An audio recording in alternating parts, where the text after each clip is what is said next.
ser menina de 9 anos. Os pais doaram a filha, né, para ser sacrificada em troca de poder, de glamour, de beleza e tudo mais. Os pais, a filha era nada. E o que foi esse clique pra você sair disso? Como que foi isso? Foi meio que por acaso, né? Eu namorava com uma moça, ela era evangélica não praticante, né? Porque tem o católico não praticante, essa era evangélica não praticante, né?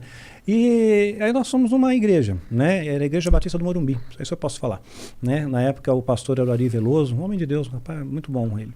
E nós estávamos chegando lá, ela queria que eu fosse no culto, na igreja e tal. Eu falei, bom, vou, né? Esse bando de crente aí não é nada, né? Ela sabia que tu era satanista? Não sabia. Né? Mas ela queria me converter ao cristianismo. Ela sabia que eu não era cristão. Ela queria me converter, porque ela era evangélica, né? Então ela me levou, fui nesse culto aí, né? E pensei, beleza, né? Eu sou filho do fogo, fogo não me queima, né? Eu sou das sombras, né? Isso aqui não é nada para mim, né?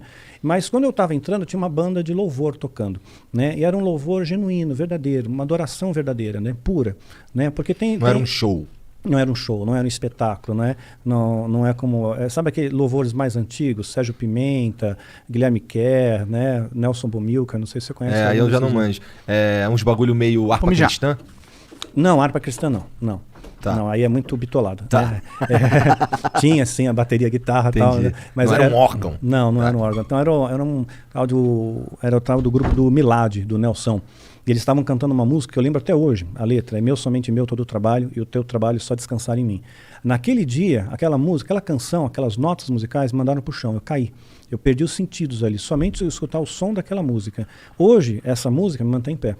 A letra dessa música me mantém em pé, né? Então caí, perdi os sentidos, de repente eu abro os olhos assim, tem um cara em cima de mim urrando no meu ouvido, qual é seu nome, fala qual é seu nome, porque as pessoas acham que você tem que saber o nome do demônio para expulsar o demônio, né?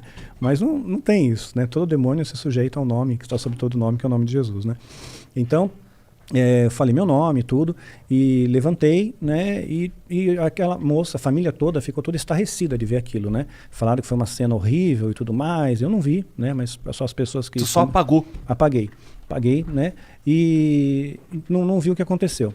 Aí aquela menina ficou preocupada, falou assim, poxa, eu vou marcar um encontro com ele com um pastor, né, um pastor, nós demos o nome de Brint no livro Filho do Fogo, mas o nome verdadeiro é Luiz Augusto Zitt, né. E é um homem de Deus, um pastorzão mesmo, coração puro, então é um homem de Deus. Aí peguei, ela marcou encontro com ele.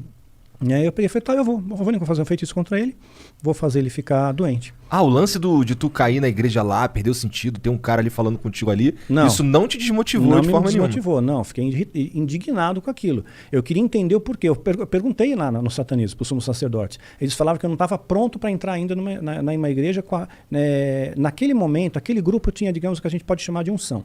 Né? Aquele grupo tinha. Então, essa unção, ela realmente repudia. Você não tem poder contra isso. Né? Não tem poder contra esse poder. Então, então, todos os feitiços que tu lançava nas lideranças religiosas, os que pegavam era porque os caras eram meio esquisito mesmo. Era meio esquisito. A maioria pegava. 99,9% pegava. Né? Então, porque sempre tinha uma coisa por trás, né? Sempre tinha uma coisa de bastidor. Então, então você ter uma vida reta faz muita diferença, né? E aquele grupo de louvor, eles procuravam ter uma vida reta, né? Eles não são perfeitos, eu não sou perfeito, você não é, ninguém é, só Deus é, né? Mas aí você procura, você se esforça, né, em fazer o bem, né, em ser uma pessoa boa. Então, caí com aquelas notas musicais e marcou um encontro com o pastor. Eu peguei e fiz um feitiço contra ele. Fiz sozinho, né? Chamei o Abraxas e tal, né? Falei, vai lá, causa uma doença nele. Tu chamou o Abraxas nesse dia? Chamei o Abraxas, né? Falei, invoquei ele para causar uma doença nele, uma doença que incapacite dele chegar no encontro, sabe? Não importa o que seja, ele pode ter uma dor de cabeça, sabe? Mas ele não pode chegar no encontro, né? Eu fui ao encontro e ele não foi. Eu esperei umas 2 horas, ele não foi, fui embora. Aí no outro dia eu estou na empresa que eu trabalhava, o presidente satanista, né, tocou o telefone para mim, né, a secretária passou e era a secretária da igreja e falou, olha, o pastor não pôde ir ao encontro, né? Eu pensei comigo, puxa, não veio ao encontro porque se lascou, né? Eu fiz um negócio aqui. Pois é. Aí ela falou assim, não, sabe o que é? O filho dele sofreu um acidente. Né, que fraturou a perna, tal, né, mas não foi nada grave, tal, foi uma brincadeira de criança, tal, acidente doméstico, e falei, poxa, mas não era para ser no filho, era para ser nele, né, e, ok, eu fiz alguma coisa errada, né, porque o ritual é rigoroso, não pode ter erro, né, Então, marquei o segundo encontro, marquei de novo a segunda vez e chamei mais pessoas para me ajudar. Fizemos o pentagrama, cada um na ponta do pentagrama, então fizemos com 5 dessa vez. 5 Então o pessoas. pentagrama é um símbolo satânico. É um símbolo satânico, sim. Pentagrama invertido especialmente, né? Porque vai encaixar dentro dele exatamente a figura do bode, né? E o bode na Bíblia é o bode de Levítico, né? Um era solto, né, no deserto, né? E o outro era sacrificado. Então, o satanismo, eles interpretam que aquele bode que está lá no centro é o que foi solto, é o que te dá liberdade, né? E as 5 pontos, 5 continentes, né? Onde ele tem o poder e tudo mais, ele faz e acontece, né? Então, tem todo um simbolismo em torno disso, né? Aí, peguei, na ponta do pentagrama, foi feito o encantamento, né? Inclusive tem encantamentos feitos com a estrela de Davi também, né? Que é o hexagrama, tem encantamento com o hexagrama também. É um triângulo para cima e um triângulo para baixo. Exato, tem também, dependendo do tipo de ritual, também usa Mas isso. estrela de Davi não é um símbolo sagrado, não é? Não tem nada na Bíblia que fala sobre isso, é um símbolo antiquíssimo. Você vai encontrar entre os bizantinos, vai encontrar entre os persas, é antiquíssimo, sabe? É um símbolo esotérico. E a maçonaria, cara? A maçonaria... Peraí, que ele tava no feitiço que ele lançou no cara. No pastor.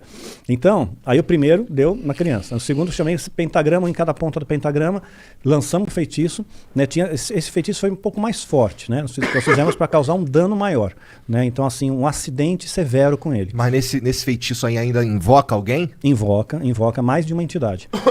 Invocar 2 entidades. Aí foi o Abraxas. Foi o Abraxas e o Azazel. Azazel. Esse é de qual? Esse daí qual que é? Porque assim, qual que é a pegada dele? Qual que é a pegada do Azazel? O Abraxas domina São Paulo, estado de São Paulo. Sim. E o Azazel? O Azazel é uma entidade que ele é, digamos, um especialista em causar acidentes, danos, estragos, né? Alguma coisa assim. É tipo um GPS satanista. Ó. Primeiro você escolhe a localidade, depois você escolhe um tipo de enfermo. É bem isso. Entendi. Então, o que acontece? Aí essas 2 entidades foram invocadas para lançar um feitiço. Lançamos o feitiço. Fui no encontro com o pastor. Passou 1 hora, passou 2 horas, o pastor não foi, fui embora. Pô, lascou, o pastor lascou. Só vou esperar o telefonema, né? No outro dia liga a secretária da igreja para mim de novo. Olha, o pastor não foi em encontro. Falei, eu sei, né?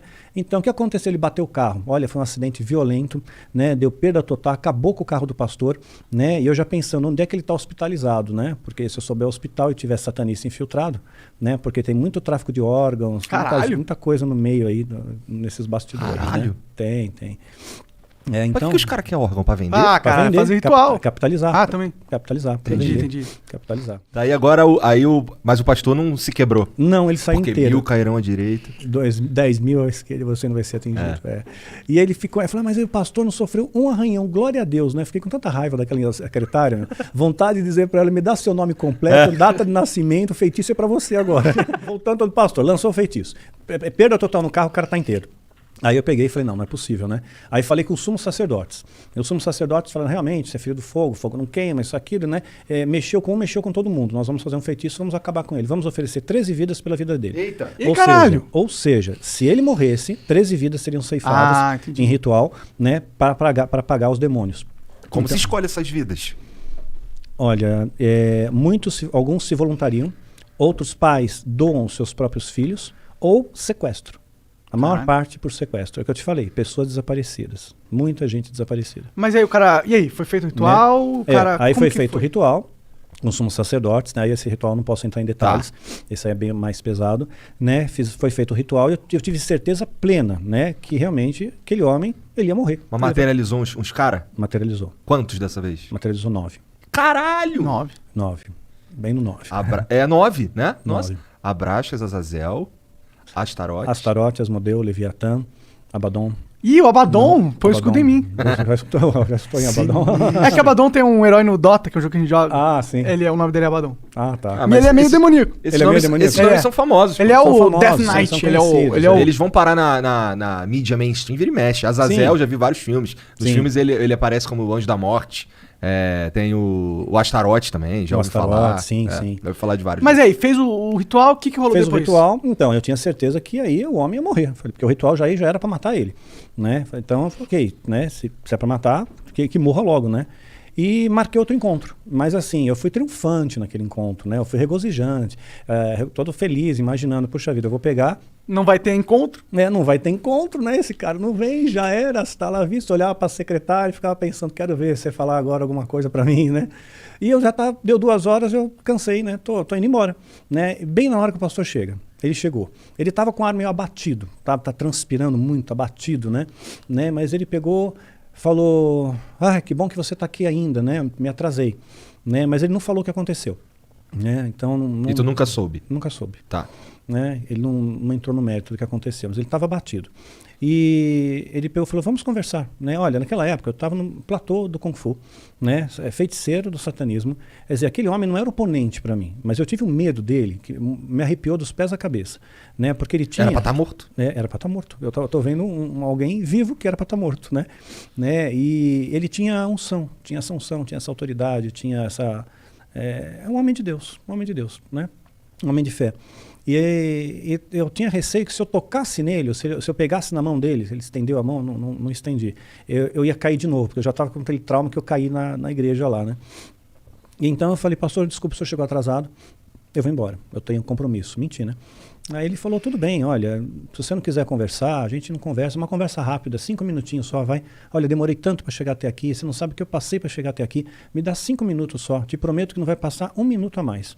Aí eu falei, tá bom, 5 minutos, hein, 5 minutos. Aí nós subimos na parte superior, era um sobrado, né, da casa, ele entrou na sala, né, eu entrei após ele, ele fechou a porta-chave, tirou a chave e pôs no bolso. Imediatamente eu olho para a janela, né, pensando rotas de fuga, né, grades na janela. Né? Falei, não, tinha que ter pijama de uma listra para passar por lá, não ia dar, né. Aí eu peguei e falei, pastor, mudei de ideia. Não quero mais falar com o senhor, não. Eu preciso ir embora mesmo, né? Tá bom, você quer ir embora, você não quer falar comigo, tudo bem. Né? Eu só vou orar por você antes de você ir embora, tudo bem? Né? Aí eu só vejo uma mão, assim, porque ele impôs a mão sobre mim, né? Vejo a mão crescendo, apaguei, cara, apaguei. Literalmente apaguei de novo. Mas eu tive alguns despertares no meio desse apagão. Então, cada vez que eu tinha minha consciência recobrada, eu via que eu estava no chão, eu estava todo estourado, sabe? Estava com hematoma, machucado, roupa rasgada, arranhão, né? A sala dele estava toda destruída, cadeira, tudo voando, livro para tudo quanto é lado, não voando poltergeist. Mas bagunçado. Você se mexeu muito. Eu me mexi, exato. E ele estava calmo, ele estava sereno, né? Falando baixinho, né? Falando, Deus, né? Visita essa vida com teu amor, visita essa vida com teu amor. Eu nunca vou esquecer dessas palavras, né? E de repente, aí apaguei, voltava. Chegou uma hora que eu voltei, né? E ele me ajudou a levantar, né? Me pôs na cadeira, né? E pegou, falou, tá vendo isso aqui? Né? Falei, tô vendo. Isso aqui nunca mais vai fazer parte da sua vida, né? Porque agora você é uma nova criatura, né? Agora você é de Jesus. Você quer Jesus na sua vida, né? Você quer aceitar Deus na sua vida, né? E eu peguei e pensei, puxa vida, né? Eu acreditava que o diabo era tão poderoso, né? E esse homem, ele nem encostou em mim. E me derrubou e fez tudo isso, né? E destronou os principados, os demônios mais poderosos contra ele. Então eu falei, eu quero, o senhor me ajuda, né? Então ele fez aquela coisa de oração, sabe? Repete comigo, oração, tal, fiz. Aí ele me deu um abraço, eu me senti muito acolhido com aquele abraço, mais do que todos os abraços que eu recebi na Irmandade, né? Senti uma paz no meu coração tão incrível, tão indescritível. A Bíblia chama de paz que transcende o entendimento, né? Então senti uma paz, uma serenidade e uma alegria muito grande, né, que eu nunca tinha sentido na minha vida, né? Então eu saí de lá super feliz, radiante, todo machucado com o corpo, né, mas feliz por dentro, né? A vontade que eu tinha de pegar um cachorro da rua, bem vira-lata, sabe, dar um beijo na boca dele, falei, cachorro, Jesus te ama também, né? Né? Aí cheguei em casa, ligaram para mim, teve 2 sacerdotes satanistas que me incomodaram muito. A gente só não enlouqueceu, eu e minha esposa, porque realmente Deus não permitiu. Tu já estava casado nessa fase? Não, aí? Né, nessa fase aqui eu namorava. Tá. Né? Namorava com uma outra moça, tá. Não era conhecia essa daí, veio posterior. Tá. Né? Esses sacerdotes começaram desde aquela época, desde a minha conversão. Eu tinha quase 26 anos, eu tinha 25 anos e 8 meses, né, quando me converti. Então, eu conheci a minha esposa com 27. Né? Então, levou Na igreja? Conheci na igreja. Tá. Né? Então, eu não era muito de frequentar a igreja, né? Mas ela estava fazendo um grupo de teatro, né? E precisava de alguém que praticasse algum tipo de esporte, né? Para fazer uma cena lá. E como eu já praticava Kung Fu, eu falei, eu posso fazer uma sequência aí. Aí eu entrei, a gente acabou se conhecendo, namoramos, noivamos, casamos. Entendi. Então... Mas você estava falando dos sacerdotes que eles fizeram para encher então, aí eles ligaram para minha casa.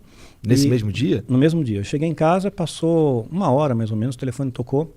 né? E a voz do outro lado era um tal de Taulês, a gente deu o nome de Taulês no livro, e ele pegou e falou para mim, nós avisamos você, satanismo não é para todo mundo, né? Mas uma vez que você entrou, não tem mais volta, não tem mais volta. Amanhã você tem um compromisso conosco, né? E nós vamos buscar você na sua casa. E se você não estiver aí, nós vamos matar a sua família. Caralho! Né? Então, assim, eu não pensei duas vezes, eu não consegui raciocinar, né? A única coisa que eu pensei, porque eu sabia que ritual que era. Né? Aquele ritual era um ritual que eu teria que fazer pela primeira vez, um ritual de sacrifício humano. Então, Por quê? Porque tu estava fraco? Não, para subir de degrau, para virar sacerdote. Né? Então, estava marcado, estava me preparando para aquilo, entendendo os princípios, conceitos, aprendendo os rituais, aprendendo o uso das ferramentas, né, que são utilizadas. Né? E eu conhecia a pessoa, eu não tinha um vínculo. Eu acho isso inimaginável. Eu também. Inimaginável, eu não consigo entrar isso na minha cabeça. Mas tem gente que faz isso. Tem pai que estupra o filho. Né? Né? Então, quer dizer, é inacreditável. A maldade existe, né? Maldade existe. Né? Então, eu conversei com a menina, né? Eu lembro de ter olhado nos olhos dela, conversei com ela estava no preparo, tem uma espécie de jejum. Né? E ela sem entender o que está acontecendo, porque transforma a vida dela, ela é tratada como uma princesa, né? Então, conversei com ela e aquilo ficou na minha cabeça, né? Então eu falei, não, puxa vida, Deus me livrou bem na véspera de fazer isso. Então é pra não ir mesmo, né? Eu peguei minha bicicleta, morava na Pompeia, pedalei até o Parque de Ibirapuera, onde tem o batalhão do exército. Aí parei com a bicicleta bem lá em frente, falei, quero vir pegar aqui em frente ao exército, né? Tô protegido, né? Mas aí foi caindo a noite, né? E eu fui vendo as estrelas e tal, passei a noite lá, no gramado, né? Daí sentado. E eu fiz a minha primeira... Essa porra pra lá. Não, soprar pra lá. Pra não jogar fumaça nele. Tá, é vapor. Não, Tá, é vapor d'água, tranquilo. Aí o que aconteceu? Eu comecei a ver cada uma daquelas estrelas e comecei a pensar, puxa vida, Deus fez cada uma dessas estrelas, né? Deus fez a grama, que eu tô deitado, né? Deus fez todas as coisas. Deus vai me proteger. Aí eu fiz a minha primeira oração sozinho, não sabia orar, né? Falei, Senhor, você lembra de mim? Olha, eu sou o Marcelo que se converteu ontem, nem lá na Carlos Hit, né? Olha, eu moro na rua tal, número tal, RG, CPF, grupo sanguíneo, né? Passei os dados para Deus. Aí eu tenho certeza que os anjos me guardaram naquele dia. Foram anjos que se acamparam ao meu redor, porque a Bíblia fala que os anjos se acampam ao nosso redor. A gente não tem ideia do que é isso, né? Um anjo de Deus, derrotou um exército de Senaqueribe, 185 mil homens, um anjo. E Deus dá ordem para esses anjos acamparem ao nosso redor. Então a gente não tem ideia da proteção espiritual que a gente tem, né? Quando você realmente tem Deus no seu coração. Então, foi o que salvou aquele pastor, né? Foi o que salvou aquele pastor, com toda certeza. Mas você tem que ver a história dele, eu vou contar até o fim, se você permitir. Claro. Né? Então, ela está descrita no final da série Filho do Fogo, no livro Catedral das Sombras. Né? A primeira história é a história dele. Né? Eu tenho no celular até, depois eu te mostro fora, né? Para te mostrar um detalhe, né? Para não expor a pessoa. Tá bom. Mostrar a sombra atrás dele, o tamanho do demônio que estava atrás dele. Né? Então, o que aconteceu?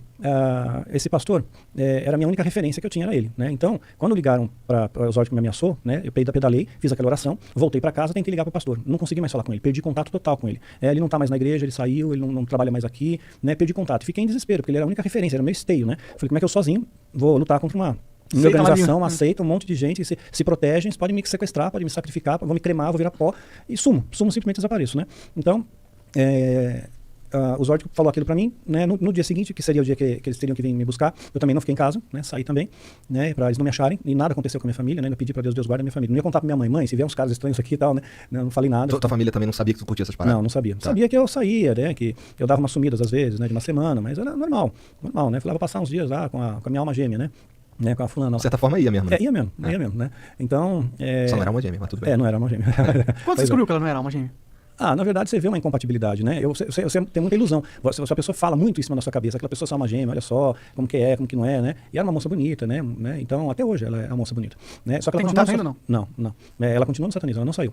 Ela continua lá até hoje. Né? E aí, minha esposa nunca permitiu que eu evangelizasse, né? Por motivos óbvios. Né? Se for alguém pra evangelizar, não vai ser você, filha da puta. Você não, né? Mas aí o pastor que tu nunca mais achou, como é que foi? Não, aí não achava mais o pastor. Mas eu tava com receio também da retaliação deles, né? Da irmandade. Pegar tua família, pá. Pegar minha família. E fiquei pensando na menina, né? Então, de repente, eu peguei e fiz uma oração sincera com Deus. No mesmo local que eu fazia meus rituais. Na casa da minha mãe tinha um porão. Eu fazia muitos rituais lá. Então lá eu peguei todas as coisas minhas e rituais, tudo que eu tinha, livro, anotações, né? As parafernálias lá, né? Pus fogo em tudo, destruí tudo, me desfiz de tudo. O livro que tu destruiu era um livro de feitiço? Era um livro de feitiço. Mas assim, eu copiei. Você não pode levar pra casa. Tá, né? era um livro que você escreveu copiando? Copiando. Você faz trabalho de copista. Tá. Né? Então eu tinha alguns livros, né? Que eu tinha copiado pelos partes, não o livro inteiro, mas partes. Então eu tinha minhas anotações. Então queimei tudo, destruí tudo. É extensa a biblioteca? É extensa, bastante. Qual que é o livro mais assim que você pegou? Caralho, esse livro aqui. Deve ser aquele que ele falou, né? Qual mesmo livro? Eu também não lembro o nome. Tem um dos mais poderosos da automagia, que eles consideram a clavícula maior de Salomão, sim. a clavícula menor, né? E a chave de Salomão. Você falou que esses não são muito... Não, esse daí é o que você vê você compra isso. Né? Mas tem um livro verdadeiro com o mesmo nome, né? Que é o original mesmo, que é diferente. Porque Salomão, você sabe que Salomão ele deu uma desviada, né? Sim. Com essa história. Então, mas se você lembra bem da história, 1 Reis 10:14, fala que Salomão recebia todo ano 666 talentos de ouro, 666, que é o número do diabo. Né? Talento é ouro pra caralho, né? 34 quilos. É ouro pra caralho. 34 quilos. Naquela época ele era um bilionário. Bilionário, sim. Né? E esse número... De quanto tempo? Por ano. 666 talentos por ano. 1 Reis 10:14. Aí lá em Apocalipse 13:18, nós vamos ver que realmente, né? O que é o 666, né? que é o número da besta. E tem fundamento esse 666 no satanismo? Tem. É uma trindade satânica, assim como tem o Pai, o Filho e o Espírito Santo. É o anticristo. É a besta, o falso profeta e o anticristo. A besta? Quem é a besta? É o diabo? Sim, é o Tá, diabo. o falso profeta... O falso profeta é o que vai dar apoio ao anticristo, Tá. que supostamente será o próximo papa, depois do Francisco, pela profecia bíblica de Apocalipse 17. E esse papa Se aí? a profecia acontecer, esse papa aí é de boa. É de Francisco boa? é de bonzinho. Ele parece bem moderno. Ele é de boa, eu gosto dele, ele parece uma pessoa super simpática, bonzinho, né? Então assim, aí depois dele, o próximo papa vai ser aquele que vai dar o apoio ao anticristo, né? Pela profecia bíblica de Apocalipse 17, que fala do 8º rei, né? Então assim, como o Vaticano se transformou teve poder de Estado, né? Em 19 de fevereiro de 1929. 19 de fevereiro de 1929. Né? E aí ele fez o Tratado de Latrão. E a partir daí veio todos os papas. E aí né? tem esse que tá agora é o 7º? Esse é o 7º. Porque o primeiro você não pode contar, que era o Pio XI. Pio XI já estava em exercício quando o Tratado de Latrão foi assinado. Né? Você tem que contar a partir do momento que posterior a isso. Passou com clave e tudo mais. Né? Aí, então esse é o 7º. Então o 8º rei será o Papa que vai dar o apoio ao anticristo.